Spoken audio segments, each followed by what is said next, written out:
I wanted to get your thinking behind your decision not to show your face and the meaning for you behind the blue dot that you have on your blog and podcast, Blog of Jake and Pod of Jake.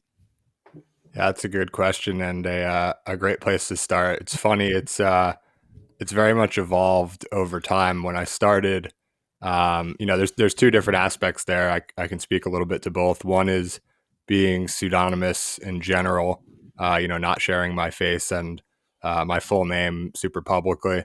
The other side is like the blue dot itself. I could have been pseudonymous, but made myself look like Brad Pitt if I wanted to, or whoever. I could have put a face of whoever or whatever for that matter. And I went with the blue dot. So on the pseudonymity piece, I literally have trouble with that word every single time. You'd think I'd said it enough. It's a tough one. But yeah. I think originally, I came from a background. I did a couple years in investment banking out of college. And, I quit my job September 2019 and traveled for a few months, and then I was just kind of figuring out what my next step would be, and started writing quite a bit and writing about, anything and everything that I wanted to write about. And these weren't necessarily things that I would want like to post on my LinkedIn, like my professional LinkedIn or something like that. And I just thought, I'm doing this for myself. I'm not doing this for, the people who I've met previously in life, or certainly not like my colleagues from the banking days. And I wanted to kind of separate this persona a little bit from, what I had done in the past, and have the, liberty to write about whatever I wanted to write about without any worry about, any kickback or anything like that. So the initial reasoning was kind of as simple as that. And since then, I've realized that, there's some other benefits to pseudonymity.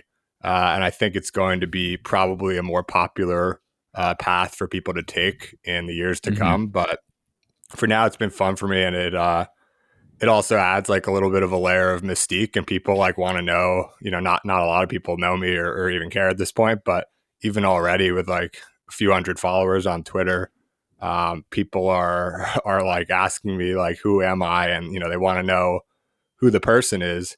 And I'm just like, who cares? Like what, I'm putting out podcasts that you're enjoying, and I'm writing stuff and tweeting stuff that you're liking to see. So does it really matter who I am? And I think it's kind of an interesting question and an interesting concept that people, with the internet and social media and everything like that, you can do that. You can kind of be whoever you want, and it doesn't actually matter if you're from India or China or America, or if you're 12 years old or 52 years old. People can judge you solely sort of on the merit of your content.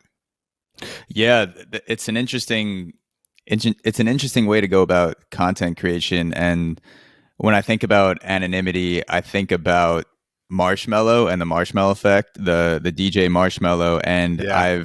I've heard his manager Mo Shalizzi talk about the decision to go anonymous, and now it's a bit more well known who Marshmello was before he became Marshmello, and you could find that out in 2 minutes on Google if you really want to. But Mo Shalizzi, his manager, was talking about how he came up with this more melodic style, the DJ that he was working with, the producer that he was working with, and he didn't really have a place to put it in his existing project because it didn't really fit. He wasn't super melodic and that uplifting sort of sound. And so they created Marshmello. They collaborated together to create this, basically a placeholder for the face and the identity, which is the Marshmello. And that allows you to not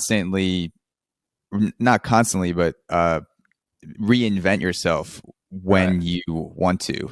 And you can reinvent yourself how often or how little you want to if you start making content that you feel like doesn't fit the lane that you're currently in. If you feel like it would be better siloed off in some other section of content creation.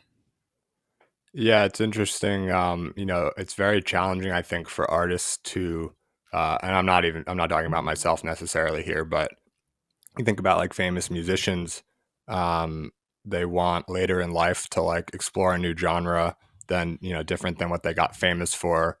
And they get a lot of pushback in trying to do that because they've built this fan base for, rock and roll or whatever it is. And then they want to go later in life and start recording some country albums.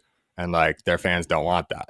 Yeah. So perhaps to your point, there could be, a benefit in being able to kind of create a new brand and have yourself kind of disassociated from the original brand and be able to, on the one hand, like experiment a bit more, and on the other hand, you don't have to deal with the challenges of bringing a crowd along with you. You kind of start from scratch and learn from some of the lessons that helped you succeed in the first place, and build from there. So yeah, the pseudonymity piece, I told you I get it wrong every time, has been interesting. The blue dot element you also asked about. Hmm. Um, when I started, like I'm a minimalist. I in a lot, in more ways than one. I'd say, like on the one hand, in terms of like design, I like to see like simplistic, clean, minimalist type of things. I don't have many material objects to my name, and I prefer it that way. And then, even further than that, I try to take kind of a minimalist approach to the way that I live and like not doing too many different things or, I don't spread like a super wide net in terms of like the people that I interact with, even. I like to focus on, the activities and the people and kind of the things that consume my days that I most love and most enjoy. And that's really the point of minimalism to me. It's not to get rid of everything and not have anything, but it's to get rid of all the fluff and, the 25 pencils and pens strewn across your desk, and to have the one Yeah. pen that every time you pick it up, you love to write with. And Hmm. so in thinking about the logo, or the ID, the circle being the shape or the dot is one aspect. I think it's nice. Like it fits on Twitter. Like if I had a square logo, it would be cropped by Twitter. Other than that, I think like that wasn't really a core decision. That was just like a convenience that came up. But the key decision was just like, I kind of thought, I didn't put too much thought into it when I started. I was just like, my favorite shape, probably a circle, and my favorite color is definitely blue. So let's do a blue circle and keep it as simple as possible. And I think that's kind of cool. And, I haven't had any reason to change it since then. And I think it's also memorable. Like you've got all these, people, everyone has a logo, and nothing against them. I think some are really cool and some are pretty busy. And I don't personally like them as much, but regardless, they're all kind of logos. They've all got some text and some designs and some colors. Um, and it's not so often that you see just like a solid color, you know, regular, common shape. And that can then kind of be a little bit easier to recognize, I think. So, like, if you see a blue dot and you see it one time in your home feed or whatever, you might ignore it. But the second time, you might be like, hey, I've seen that before. And then the third time, you might be interested enough to click. So, and like, not that Yeah. I'm like fishing for clicks or anything like that, but I think it's helpful for like brand recognition.